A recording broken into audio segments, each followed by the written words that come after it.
কুর্দিদের জন্য আলাদা স্বাধীন রাষ্ট্র গঠনের দাবিতে ১৯৮৪ সালে তুরস্ক সরকারের বিরুদ্ধে যুদ্ধে জড়ায় কুর্দিস্তান ওয়ার্কার্স পার্টি পিকেকে।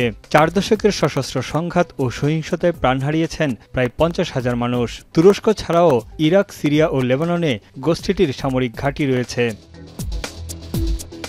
সম্প্রতি তাদের কারাবন্দী নেতা আবদুল্লাহ ওচালান সশস্ত্র সংগ্রাম বন্ধের ডাক দেন। তার আহ্বানে গেরিলা দলটি নিজেদের নিরস্ত্রীকরণের ঘোষণা দিয়ে কিছু অস্ত্র পুড়িয়ে ফেলে। এরই অংশ হিসেবে রোববার তুরস্ক থেকে নিজেদের যোদ্ধা প্রত্যাহার শুরু করেছে পিকেকে। তবে গোষ্ঠীটি বলছে, কুর্দি সংখ্যালঘু জনগোষ্ঠীর অধিকার রক্ষায় গণতান্ত্রিক উপায়ে সংগ্রাম চালিয়ে যাবে তারা। আইন পাশ করে তাদের রাজনীতিতে প্রবেশে আঙ্কারা সরকারকে দ্রুত পদক্ষেপ নেওয়ার আহ্বানও জানিয়েছে সংগঠনটি। Ve olası provokasyonlara açık olan Türkiye'deki tüm güçlerimizi medya savunma alanlarına geri çekme işlemini Önder Abdullah Öcalan'ın da onayı temelinde gerçekleştirmekteyiz. Kurdistan workers পার্টির এমন সিদ্ধান্তকে স্বাগত জানিয়েছে তুরস্কের দিয়ারবাকির প্রদেশে বসবাসরত কুর্দিরা। কয়েক দশকের সংঘাত অবসানের অংশ হিসেবে তুর্কি সরকারকে তাদের প্রতিশ্রুতি দ্রুত বাস্তবায়নেরও দাবি জানান তারা। Ülke merda sasınti çebibe, zorluk çebibe, yek burada buşine, yek burada buşine, bilim çitiye bükün ne başlısı. Zaten Orta Doğu bozuktur ama her taraf savaştır.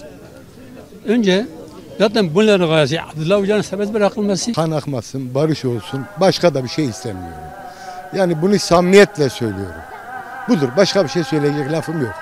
এদিকে পিকেকের নিরস্ত্রীকরণ ও যোদ্ধাদের প্রত্যাহারের পর শান্তি প্রতিষ্ঠা নিয়ে তুর্কি জনগণের মধ্যে দেখা দিয়েছে মিশ্র প্রতিক্রিয়া। তাদের কেউ কেউ এই সিদ্ধান্তকে স্বাগত জানালেও অনেকের ধারণা বাস্তবে এর সুফল মিলবে না।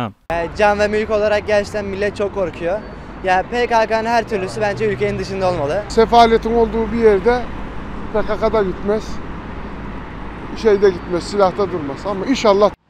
যদিও প্রেসিডেন্ট এরদোয়ানের ক্ষমতাসীন একে পার্টি বলছে, সন্ত্রাসমুক্ত তুরস্ক গঠনে এটি ঐতিহাসিক পদক্ষেপ। তুর্কি সরকারের দাবি, কুর্দিদের অধিকারের প্রতি সরকার শ্রদ্ধাশীল হলেও তাদেরকে কোনো ধরনের বিচ্ছিন্নতাবাদী পদক্ষেপের সুযোগ দেওয়া হবে না। পিকেকে একসময় স্বাধীন রাষ্ট্রের দাবিতে সশস্ত্র সংগ্রামে নামলেও সম্প্রতি তুরস্কের কুর্দি সংখ্যাগরিষ্ঠ অঞ্চলে সুযোগ সুবিধা বৃদ্ধি ও সীমিত স্বায়ত্তশাসনের দাবি জানিয়ে আসছে। গেল কয়েক বছর ধরে তুর্কি বাহিনীর হামলার মুখে গেরিলা দলটি তাদের সদর দপ্তর উত্তর ইরাকে সরিয়ে নেয়। যুক্তরাষ্ট্র এবং ইউরোপীয় ইউনিয়নের চোখে পিকেকে সন্ত্রাসী সংগঠন হিসেবে তালিকাভুক্ত। তানভীর জনি, এখন বিশ্ব।